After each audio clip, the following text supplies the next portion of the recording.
तो मेरे प्यारे बच्चों, एक बार फिर से स्वागत है आपका अपने Hindi YouTube channel simple learn पे। मैं रजत आपका बहुत बहुत स्वागत करता हूं। आज वाला ये वीडियो है हमारा पालमपुर का, जो पालमपुर की कहानी चल रही थी उसी क्रम में ये हमारा तीसरा लेक्चर है पालमपुर की कहानी का। तो पिछले दो वीडियो में हमने पालमपुर के बारे में जाना। तो उम्मीद है अगर आप इस वीडियो को विजिट किए हैं, आप इस वीडियो को देख रहे हैं, तो आपने जो है पिछले वीडियो जरूर देखे होंगे। अगर नहीं भी देखे हैं तो पहले जो है आप एक बार उन वीडियो को जरूर देखिएगा, उसके बाद आप इस लेक्चर को देखिएगा। क्योंकि अगर आप सीरीज से लेक्चर को देखेंगे तो मुझे पूरा 100% भरोसा है कि इस चैप्टर में आपके लिए मैंने कोई भी छोटा पॉइंट ऐसा जो परीक्षा की दृष्टि से बहुत जरूरी है वो नहीं छोड़ा है। तो इसलिए मेरा आपसे हाथ जोड़ के निवेदन है कि आप पहले एक बार जो है पीछे वाले लेक्चर्स को जरूर देखिएगा। हालांकि मैंने इस पूरे सीरीज की जो है एक प्लेलिस्ट बना दी है, आप जाके वहाँ पे प्लेलिस्ट में भी इस वीडियोस को देख सकते हैं।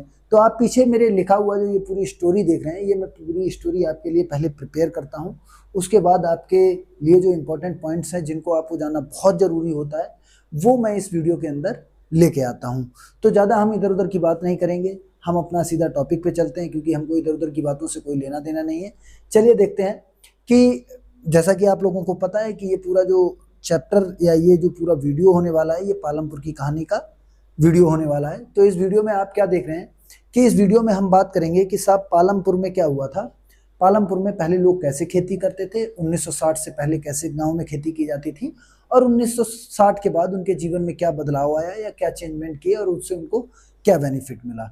तो बात को शुरू करते हैं 1960 से पहले कि हमने पालमपुर गांव की कहानी पढ़ी। हमने देखा कि साहब आज के समय पे वहाँ पे बिजली भी है, सारी व्यवस्थाएं उपलब्ध हैं। तो 1960 से पहले क्या था, ऐसा क्या काम हुआ करता था 1960 से पहले जो वहाँ के लोगों की स्थिति अच्छी नहीं थी। बाद में उनकी लोगों की स्थिति, गांव के किसानों की जो स्थिति है उसमें सुधार आया। तो 1960 से पहले की जब बात की जाती है तो 1960 से पहले या 1960 से पूर्व पालमपुर में कृषि, 1960 से पूर्व पालमपुर में कृषि जो है वो कैसे होती थी उसकी बात करेंगे। कि जब हम 1960 से पहले पालमपुर में कृषि की बात करते हैं तो वहाँ पे क्या था कि सब 1960 से पहले पालमपुर के जो किसान थे ना वो पारंपरिक बीजों का प्रयोग करते थे। पारंपरिक बीजों का मतलब कि जो पुराने बीज चलते हुए आ रहे थे, जिनको हम लोग गाँव की भाषा में बोल देते हैं देसी बीज है, देसी मक्का हो गई या देसी गेहूं हो गया, इस टाइप से जो पारंपरिक बीज चलते हुए आ रहे थे उन्हीं बीजों का इस्तेमाल किया जा रहा था पालमपुर में। इसका लाभ क्या था भाई, जो ये बीज इस्तेमाल कर रहे थे इनका एक्चुअल में प्रॉफिट क्या था, बेनिफिट क्या था इनको, कि जो ये बीज वही इस्तेमाल कर रहे थे।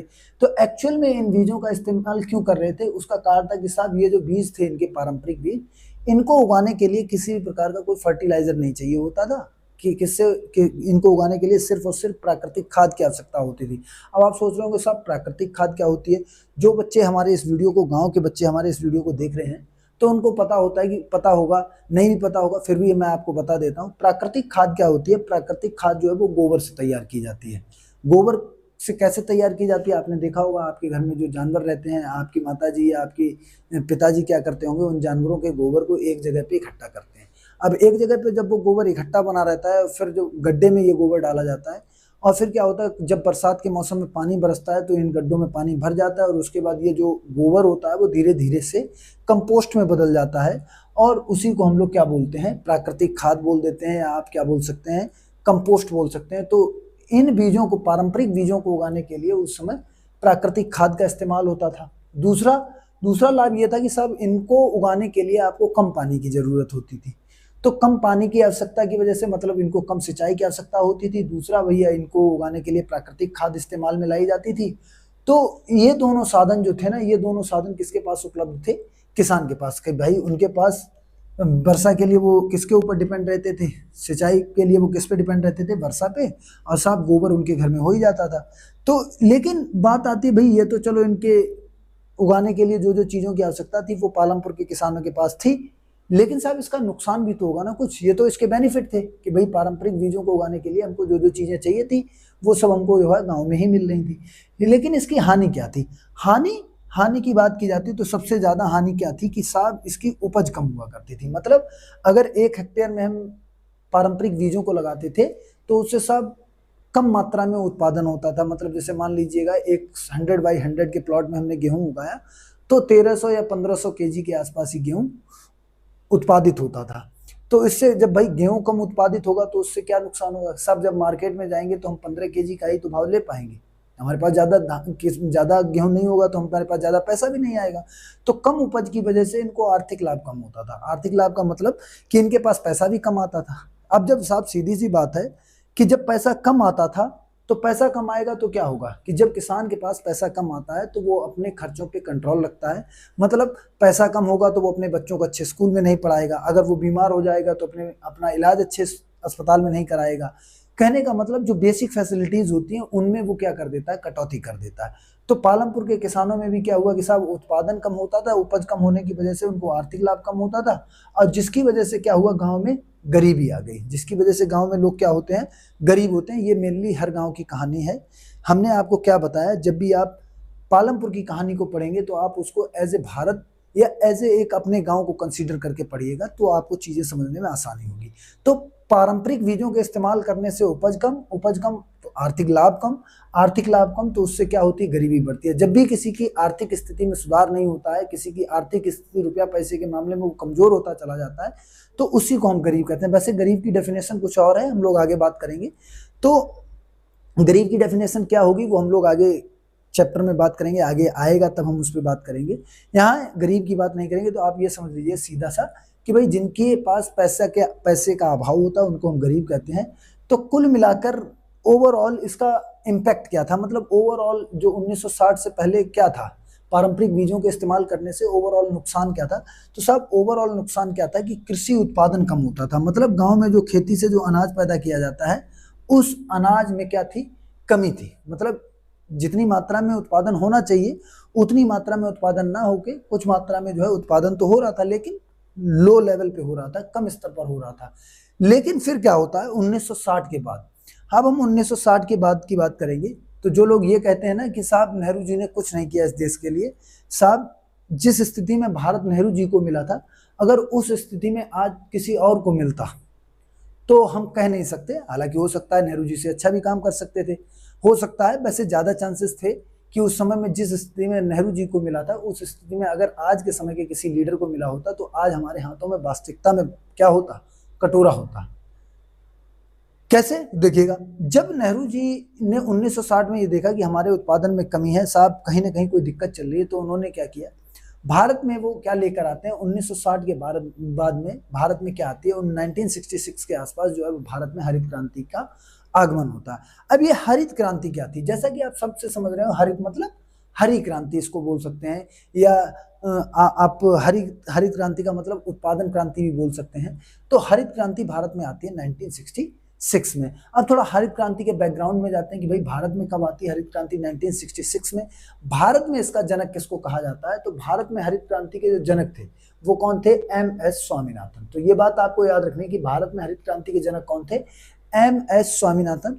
इस व्यक्ति को भारत में हरित क्रांति का जनक माना जाता है। लेकिन बात की जाए विश्व की तो विश्व में किसको माना जाता है, नॉर्मन बोरलॉग को। ये पॉइंट आप जो है इंपॉर्टेंट पॉइंट है, इन दोनों पॉइंट्स को लिख लीजिएगा, क्योंकि कई बार ये आपसे जो है कॉम्पिटिटिव एग्जाम में भी पूछा जाता है कि भारत में हरित क्रांति का जनक कौन था या विश्व में हरित क्रांति के जनक कौन थे। तो आपको याद रखना है कि भारत में हरित क्रांति का जनक कौन थे, MS स्वामीनाथन, और विश्व में हरित क्रांति के जनक कौन थे, नॉर्मन बोरलॉग। एक बात आपको मैं बता देता हूं, जैसे कई बार क्या होता है कि मैं अपनी बात बता देता हूं। एक्चुअली में क्या था कि जब मैं आपकी तरह यंग एज पे था ना, तो मेरे खून में उबाल बहुत ज्यादा था। उबाल बहुत ज्यादा होने का मतलब जरा जरा सी बात पे गुस्सा आ जाती थी, जरा जरा सी बात पे गुस्सा आ जाना, ये चीजें होती हैं। आपकी उम्र के बच्चों में ये चीजें एक सामान्य होती हैं। लेकिन जैसे जैसे आपके अंदर मैच्योरिटी लेवल आता है, जैसे जैसे आप ग्रो करते हैं, वैसे वैसे आप समाज को समझने लगते हैं और आपके जीवन में जो है धीरे धीरे से ये जो गुस्सा होता है ये कम होने लगता है। फिर आप चीज़ों को समझने लगेंगे, फिर आपका मन जो है वो पढ़ाई की ओर लगने लगता है। लेकिन अगर यही बात मैं या कोई भी आपको जो है समझाए तो वो आपके अभी समझ में नहीं आएगी, क्योंकि कुछ बच्चे ऐसे होते हैं वीडियो में आए, कुछ समय तक उन्होंने वीडियो में देखा, चलिए अच्छा आप यूट्यूब पे तो आ ही गए, कुछ और देखते हैं, क्या सिंपल लर्न को खोल के क्या देख के पढ़ना, ये तो हमको सब आता है।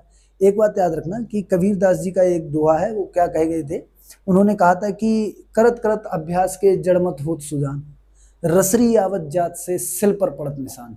उनके इस कोटेशन का या उनके इस दोहे का सीधा सा एक मतलब था कि बार बार आप जब किसी कार्य को करते हैं तो आप उसमें इतने निपुण हो जाते हैं कि फिर कोई आपको टक्कर नहीं दे सकता है, कोई आपको पीछे नहीं कर सकता है। ऐसा क्यों कहा था उन्होंने? उन्होंने ये कहा था कि एक रस्सी जो है वो कुएं की किनारी पे, धार पे जो है बार बार लगती है, और रस्सी जैसी नाजुक चीज भी क्या करती है, पत्थर में निशान डाल देती है। तो बार बार आप जब हमारे वीडियोस को देखते हैं, रिपीट कर कर कर देखते हैं, आपके एक एक डाउट्स क्लियर होते रहते हैं, तो आप जो है खुद में परिपक्व होते जाते हैं और आपको चीजें बहुत अच्छे से समझ में आती जाती हैं। तो वापस से आते हैं हम अपने टॉपिक पे कि भारत में हरित क्रांति का जनक किसको माना जाता है? एम एस स्वामीनाथन को, और विश्व में नॉर्मन बोरलॉग को हरित क्रांति का जनक माना जाता है। सब ये हरित क्रांति से हमको क्या लेना देना, हमको क्यों पढ़ा रहे हो आप सोच रहे होंगे साहब हमारा इस हरित क्रांति से क्या लेना देना है? भाई हम तो पालमपुर में रहते नहीं। अरे आप पालमपुर में नहीं रहते हैं, देश के किसी गांव में रहते हैं, आप देश में रहते हैं, तो ये इसका एक इम्पोर्टेंट रोल है, वो आपको पढ़ाया जा रहा है। मान लीजिए कल आप देश के कृषि मंत्री बन गए और हम आपसे कहें कि चलिए देश में जो है गाँव का सुधार करिए, तो आप कैसे करेंगे? तो उसके लिए आपको कोई ना कोई बेसिक पॉइंट चाहिए होगा ना, कोई ना कोई बेसिक इन्फॉर्मेशन चाहिए होगी, तब वहां पे आपका ये पालमपुर की कहानी का जो चैप्टर है वो आपके जीवन में एक बेसिक कॉन्सेप्ट के तौर पे काम करेगा। अब हरित क्रांति जब भारत में आ गई तो पालमपुर जैसे गांव में हरित क्रांति से क्या चेंजेस किए गए? भाई मान लीजिए मैं पालमपुर गांव में रहता हूं और साहब हरित क्रांति आई, तो मेरे पालमपुर में ऐसा क्या बदला जाएगा? हरित क्रांति के आने से क्या बदलाव हुए? तो साहब हरित क्रांति के जब भारत में आई, तो भारत में आने से एक पालमपुर जैसे गांव के किसान क्या करने लगे? HYV सीड्स का इस्तेमाल करने लगे। HYV सीड्स, इनको हम क्या कंसीडर करेंगे? आप ये भी कह सकते हैं कि साहब उन्नत किस्म के बीजों का इस्तेमाल होने लगा। कौन से किस्म के? उन्नत किस्म के बीजों का इस्तेमाल होने लगा। अब उन्नत किस्म के बीज या HYV सीड्स का आपको जो है पूरा नाम पूछा जाता है, तो आपको याद रखना हाई यील्डिंग वैरायटी। ठीक है दोस्तों, ये आपको याद रखना कि आपसे कोई पूछे HYV सीड्स का पूरा नाम क्या है, तो आप क्या बोल देंगे? हाई यील्डिंग वैरायटी या उन्नत किस्म के बीज।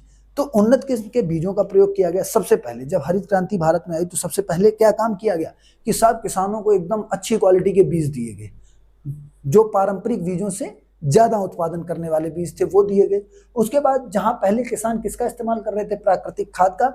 अब प्राकृतिक खाद के स्थान पर किसका इस्तेमाल किया जाने लगा? रासायनिक खाद का। अब रासायनिक खाद क्या होती है? आपने देखा होगा, जिसको हम इंग्लिश में फर्टिलाइजर बोल देते हैं। रासायनिक खाद में क्या होता है? जो बच्चे गांव से हमारे बिलोंग करते हैं उनको पता है कि अगर आपके यहाँ गेहूं की फसल होती होगी, आलू होती होगी, मक्का होता होगा, तो आप क्या देखते होंगे? आपके पिताजी मार्केट से एक कट्टे में जो है खाद की बोरी लेके आते हैं, जिसको हम DAP बोलते हैं, डाई अमोनियम फॉस्फेट। वो लेके आते हैं, फिर सब पूरे खेत में जो है उसको डाला जाता है। उसके बाद फसल जो है वो उगाई जाती है। तो इस तरीके से दूसरा काम क्या किया गया? रासायनिक खाद जो है उसका इस्तेमाल बढ़ाया गया। और तीसरा काम किया गया हरित क्रांति के तहत कि भाई सिंचाई व्यवस्था में सुधार करना था। पहले जहां पे किसान किस पे डिपेंड रहता था? वर्षा पे।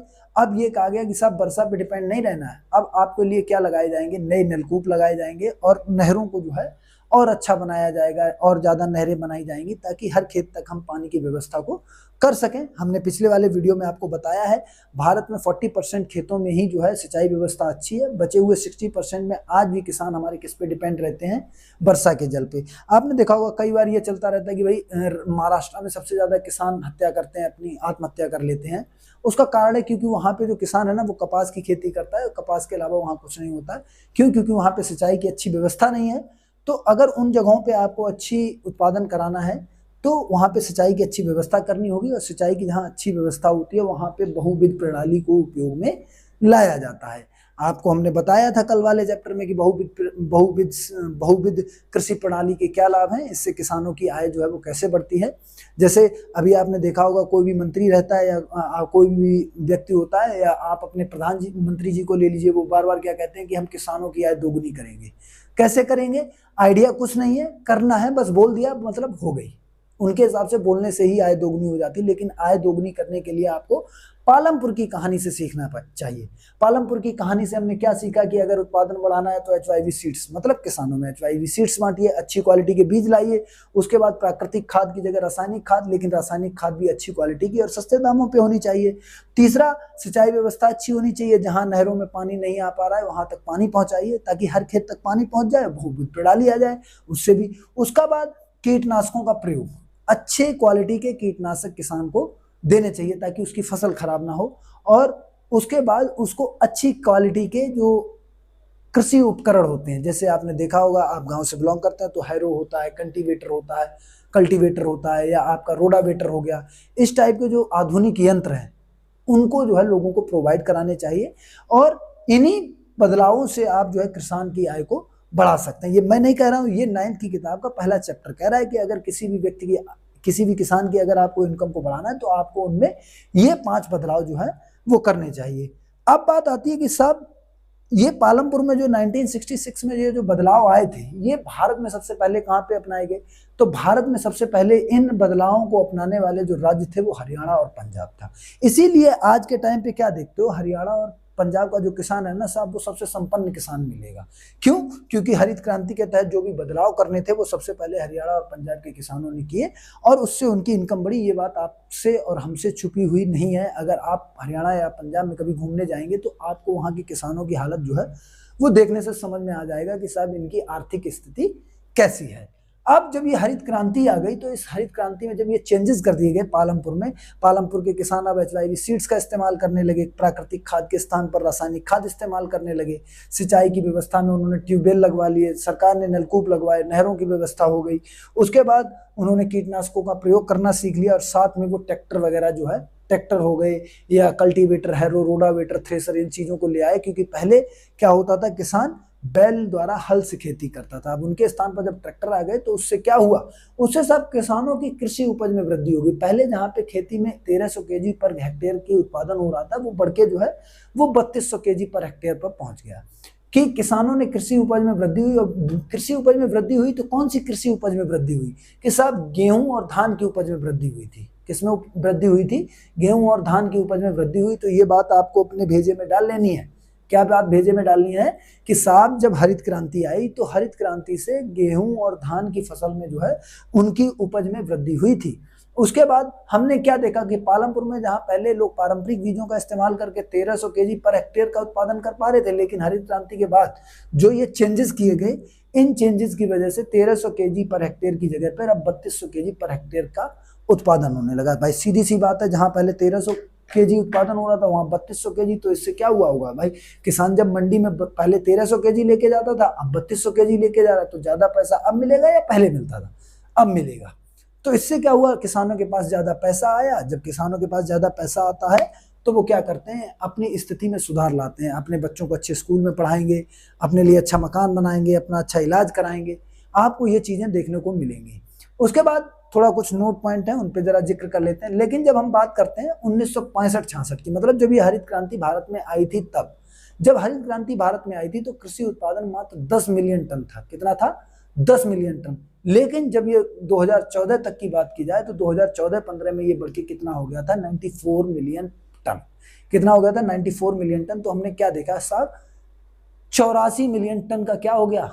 वृद्धि हो गई थी। किसकी वजह से? हरित क्रांति की वजह से। हरित क्रांति में सबसे ज्यादा लाभ गेहूं और धान करने वाले किसानों को मिला था। और कुल मिलाकर जब हम इस ओवरऑल पूरी कहानी को देखते हैं, जब हम देखते हैं तो साहब इससे लाभ क्या हुआ कि पहले खेती कैसी होती थी, हरित क्रांति के बाद कैसी हुई, और उससे ओवरऑल पालमपुर के लोगों को क्या बेनिफिट हुआ।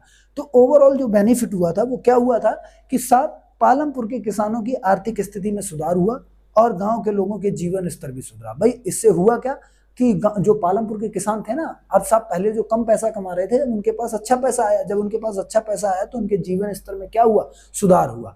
ओवरऑल कहने का मतलब क्या है सर? आप कहना क्या चाहते हो ये बताइए।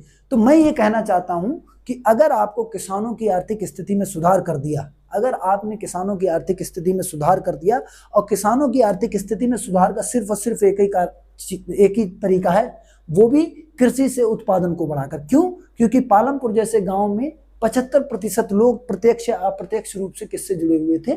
खेती से। तो अगर हमने किसानों की आय बढ़ा दी, तो जब हमारा किसान खुश होता है तो किसान के साथ साथ और भी लोग खुश होते हैं, क्योंकि किसान अपना जो पैसा होता है उसको अपने जीवन स्तर को बेहतर बनाने में खर्च करता है, और इसका लाभ पूरी अर्थव्यवस्था को पहुंचता है। तो इस तरीके से हमने आज वाले वीडियो में आपको बताया कि 1960 और 1960 के बाद किसानों के जीवन में क्या परिवर्तन आए। उम्मीद है वीडियो आपको बहुत अच्छा लगा होगा। वीडियो में एंड तक बने रहे उसके लिए तहे दिल से आपका बहुत बहुत धन्यवाद। अगर वीडियो अच्छा लगे तो वीडियो को शेयर करिएगा, दोस्तों में अपने फैला दीजिएगा इसको, और उनको बताइएगा कि अगर आपको इकोनॉमिक्स पढ़नी है, 9th और 10th की, अगर आपको फिजिक्स पढ़नी है 9th 10th 11th 12th की, अगर आपको केमिस्ट्री पढ़नी है 9th 10th 11th 12th की, तो सारे के सारे सब्जेक्टों का जो समाधान है वो एक ही चैनल पे मिलेगा आपको। वो भी कौन सा चैनल रहेगा? Simple learn. बताना बिल्कुल मत भूलना, अपने दोस्तों के साथ शेयर करिएगा और ज़्यादा से ज़्यादा इस वीडियो को शेयर करिएगा। मिलते हैं आपसे एक और नए वीडियो के साथ। जय हिंद, जय भारत।